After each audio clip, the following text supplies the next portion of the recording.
মৰিগাঁও অসামৰিক চিকিৎসালয়ত হঠাৎ লাগিল হুৱাদুৱা।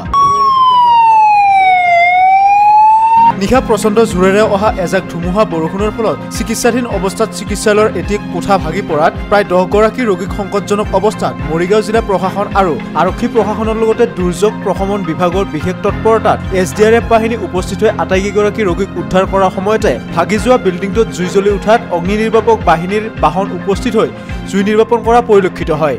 অগ্নিকাণ্ডৰ ফলত 4 গৰাকীকৈ অগ্নিদগ্ধ ব্যক্তিক সংকটজনক অৱস্থাত উদ্ধাৰ কৰি উন্নত চিকিৎসাৰ বাবে জৰুৰীকালীন এম্বুলেন্সৰ সহায়ত ঘূৰবন্ধা চিকিৎসালয়লৈ প্ৰেৰণ কৰা হয়। প্ৰকৃততে এয়া দুৰ্যোগ প্ৰশমন বিভাগৰ দ্বাৰা সৰ্বসাধাৰণ ৰাইজক সজাগ কৰাৰ উদ্দেশ্যে মৰিগাঁও জিলা প্ৰশাসন আৰু আৰক্ষী প্ৰশাসনৰ লগতে অন্যান্য বিভাগসমূহৰ সমূহীয়া প্ৰচেষ্টাত অনুষ্ঠিত কৰা এটি বিশেষ মকডিল। এই সন্দৰ্ভত মৰিগাঁও জিলা আয়ুক্ত দেৱাশীষ শৰ্মাই জানিবলৈ দিয়ে এইদৰে।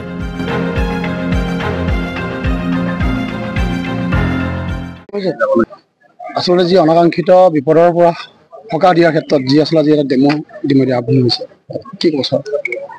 আজি এইটো এটা চৰকাৰী এটা প্ৰক্ৰিয়া, যোনটো এটা আপতকালীন সময়ত যাতে আমি সম্পূৰ্ণভাৱে প্ৰস্তুত থাকিব পাৰোঁ, তাৰ বাবে এনেধৰণৰ প্ৰস্তুতি আগবঢ়োৱা হয়।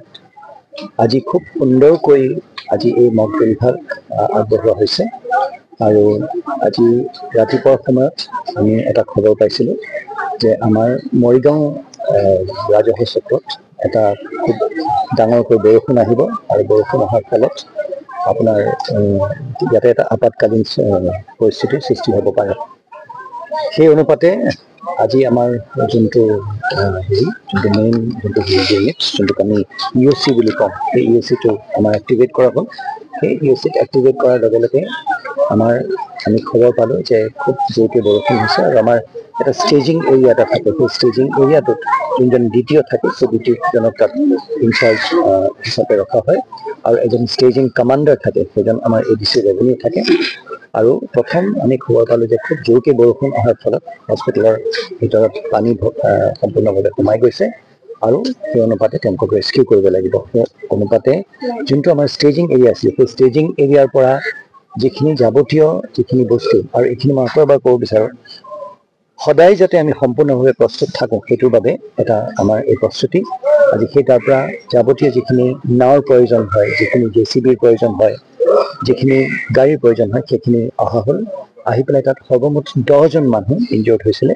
সেই 10জন মানুহক আনি পেলাই ইয়াত আপোনালোকে দেখিছে চাগে, তাত তেওঁলোকক ফাৰ্ষ্ট এইড দিয়া হৈছিলে আৰু সম্পূৰ্ণভাৱে ডাক্তৰৰ টীম, আমাৰ মেজিষ্ট্ৰেটসকলৰ টীম, আমাৰ পুলিচ বাহিনী, আমাৰ ফায়াৰ ব্ৰিগেডৰ বাহিনী, সেই তেওঁলোক সম্পূৰ্ণভাৱে প্ৰস্তুত আছিলে। আৰু প্ৰতিটো বিভাগ PWDৰ পৰা আৰম্ভ কৰি আপতকালীন স্থিতি এটাৰ সময়ত যিখিনি ডিপাৰ্টমেণ্ট যিখিনি হৈ থাকিব লাগে, গোটেইখিনি তেওঁলোক আছিলে। তেওঁলোকক প্ৰথমতে ফাৰ্ষ্ট এইড দিয়া হ'ল। দি উঠি জেগাখিনি যোনখিনিত পানী সোমাইছিলে ভিতৰত, সেইখিনিত আপোনালোকে দেখিছে চাগে এক্সকাভেটৰবোৰ আহি পেলাই সেই গোটেইখিনি ক্লিয়াৰ কৰি লৈ গ'ল। ক্লিয়াৰ কৰি লৈ যোৱাৰ পিছত আপোনাৰ আমি আকৌ তেনেতে খবৰ পালোঁ যে যোনখিনি জেগা ভাঙিছিলে, সেই ভাঙা বা বানপানী সময়ত জেগা টুকুৰাত জুই জ্বলিছে। জুই জ্বলাৰ সময়ত আমি দেখিলোঁ যে এজন মানুহৰ সম্পূৰ্ণভাৱে তেওঁৰ 80% বাৰ্ণ হৈছিলে। তেওঁক কম্বলত কৰি পেলাই মেৰিয়াই তেওঁক লৈ অনা হৈছিলে। তেওঁক সেই তাত আৰু 4জন হৈছিলে, কম্বলত মেৰিয়াই আনি পেলাই তেওঁক ইয়াত ফাৰ্ষ্ট এইড দিয়া হ'ল। সৰ্বমুঠ 4জন আগতে যোনখিনি অহা পেচেণ্ট আৰু এজন আপোনাৰ যাৰ হৈছিলে, তেওঁক ঘূৰবন্ধা হস্পিটেললৈ ৰেফাৰ কৰা হ'ল। আৰু সেই অনুপাতে যোনখিনি জুই আছিলে, শেষত আমাৰ ফায়াৰ টেণ্ডাৰ্ছ যিসকল আছিলে, তেওঁলোকে জুই নুমাবলৈ সক্ষম হ'ল। আৰু যিখিনি এটাও কেজুৱেলিটি নোহোৱাকৈ, কোনো মানুহৰ আমি প্ৰাণ হেৰুৱাবলগীয়া নোহোৱাকৈ আমি এই ড্ৰিলভাগ আমি কমপ্লিট কৰিলোঁ।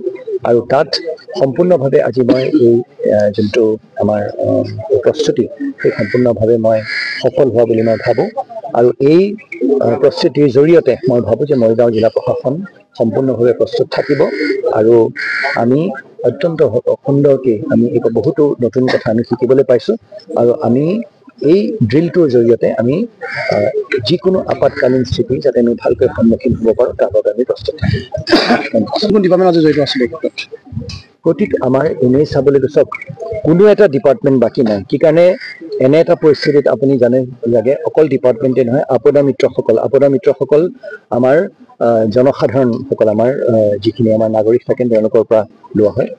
আৰু এনে এটা আপতকালীন স্থিতিত আপুনি জিলা প্ৰশাসন, পুলিচ, ফায়াৰ ব্ৰিগেড, আমাৰ হেল্থ ডিপাৰ্টমেণ্ট, স্বাস্থ্য বিভাগ আৰু আমাৰ PWD ৰোডছ, আমাৰ পানী যোগান বিভাগ, এই গোটেই সেইবোৰ থাকে, কিন্তু কোনো এটা ডিপাৰ্টমেণ্ট বাকী নহয়, যিহেতুকে আমি এনে এটা আপতকালীন স্থিতিত সমূহীয়াকৈ গোটেই ডিপাৰ্টমেণ্টবোৰ এক লাগি কান্ধত কান্ধ মিলাই আমি কাম কৰিব লাগে। সেইকাৰণে প্ৰতিটো ডিপাৰ্টমেণ্ট প্ৰস্তুত হ'ব লাগে। আৰু আপুনি দেখিছিলে চাগে স্কুলৰ ল'ৰা ছোৱালীবোৰ আহিছিলে, আমাৰ জনসাধাৰণ আহিছিলে, আমাৰ আম নাগৰিক আহিছিলে, এই সকলোকে যাতে আমি এনে এটা পৰিস্থিতিৰ বাবে, যিহেতুকে এনেধৰণৰ বিপদ বা এনেধৰণৰ আপতকালীন স্থিতি কৈ পেলাই নাহে, সেই তাৰ বাবে গোটেই ডিপাৰ্টমেণ্টখিনিক লৈ, গোটেই বিভাগক লৈ আৰু আমাৰ জনসাধাৰণক একেলগে সাঙুৰ খুৱাই লৈ আমি যাতে জিলাখন সম্পূৰ্ণভাৱে প্ৰস্তুত থাকিব পাৰোঁ, সেই প্ৰচেষ্টা আমি আগবঢ়াইছিলোঁ। মৰিগাঁৱৰ পৰা ৰাহুল ডেকা ৰিপৰ্ট, সংবাদ লহৰ।